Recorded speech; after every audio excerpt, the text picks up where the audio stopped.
We negotiate with bombs.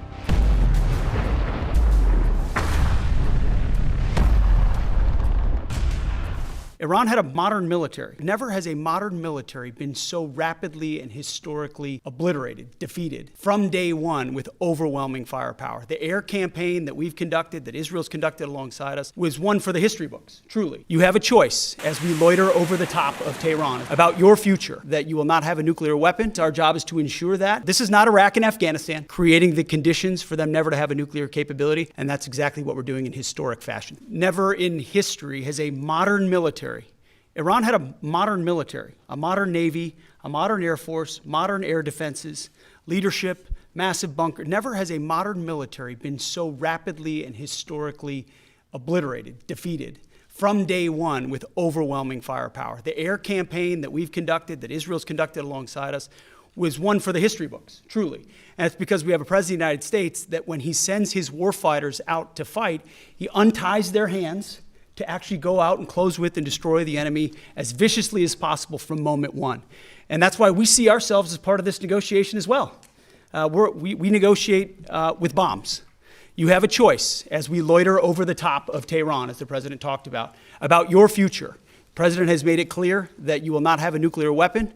The War Department agrees. Our job is to ensure that. And so we're keeping our hand on that throttle as long as hard as is necessary to ensure the interests of the United States of America are achieved on that battlefield. This is not Iraq and Afghanistan. This is not a president who's interested in vague end states. He's been very clear with us about what we need to accomplish, creating the conditions for them never to have a nuclear capability, and that's exactly what we're doing in historic fashion. Thank you, Mr. President. Thank you. In Iran, they have no Navy left. They have no Air Force left. They have no anti-aircraft equipment left, no radar left, no leaders left. The leaders are all gone. Nobody knows who to talk to. But we're actually talking to the right people, and they want to make a deal so badly. You have no idea how badly they want to make a deal. You know, we killed their Navy in, would you say 3 days, Pete? Gone. In fact, I was a little upset with Pete. I said, why didn't you save the ships? We could have used them, right? He said, it's more fun shooting them down. But the Navy was wiped out in a very rapid order. Pretty impressive for you guys, you champion wrestlers, right? When you hear this stuff. But you don't, if you read the news, you don't hear this. You know, you read like, oh, they're doing wonderfully. They're doing terribly. They're wiped out militarily. They are dead. We had, I hate to say this in front of these young people. They're not children. I spoke to most of them. They sound like adults to me, even though they are sort of children, right? They'll always be your children. But I hate to say it, but we killed all their leadership, and then they met to choose new leaders, and we killed all of them. And now we have a new group, and we can easily do that, but let's see how they turn out. We have really regime change. You know, this is a change in the regime because the leaders are all very different than the ones that we started off with that created all those problems. So this was, I think we can say, Jason, this is regime change, right? What makes you trust them? I don't trust anybody. I don't trust you. I mean, that's only because I know you. But if I didn't know you, I'd probably have more trust.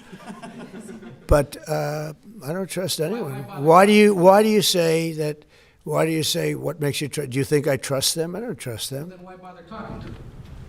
Because they're going to make a deal. They're going to make a deal. They did something yesterday that was amazing, actually. They gave us a present, and the present arrived today.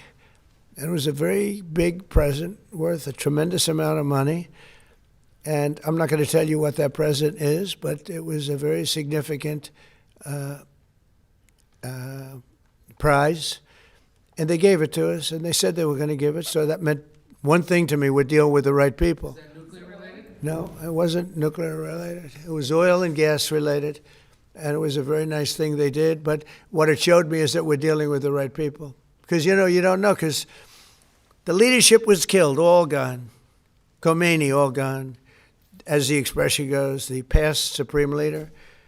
And then the new supreme leader was racked up, at a minimum racked up pretty good, and everyone else was gone. And then many of the people in the third tier are gone, but we're dealing with a group of people that I think turn out, and the the present, the gift they made to us was very significant, and they said they were going to do it, and it happened, and they're the only ones that could have done it. If we can end this without more lives being down, without knocking out $10 billion electric plants that are brand new and the apple of their eye, I'd like to be able to do that, you know. But they can't have certain things. I mean, you know the things. I don't have to go over the list, but again, it starts with no nuclear weapons, and they've agreed to that. There won't be any nuclear weapons. They're not going to have, and they're not going to have enrichment, any of those things. But look, I hate to say that we're in a very good bargaining position, and I hate to say that they're defenseless because, you know, until that last missile is fired, they have little power. But we are in about the best bargaining position. We're way ahead of schedule. And again, they have no Navy and they have no Air Force and they have no missile protection, and most of their missiles are gone. Most of their launchers we've killed. You know, we've killed about 82% of their launchers. So even if they had a missile, they can't launch it. We've been very effective. We have the greatest military in the world. Nobody even comes close. We have the best military equipment in the world. I mean, a little bit, but more NATO.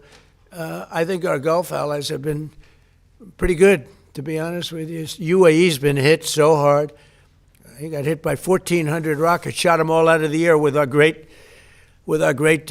Patriot missiles. Think of it, they shot 100 missiles at one of our aircraft carriers, the Abraham Lincoln, one of the biggest ships in the world, actually. And out of 101 missiles shot, every single one of them was knocked down in the sea. Think of that. Think of what that means. 101 missiles, highly sophisticated, very fast missiles shot. Out of 101, all 101 were shot down and now, for the most part, lie at the bottom of the sea. Pretty amazing, right? Pretty amazing. Our military is amazing, Pete.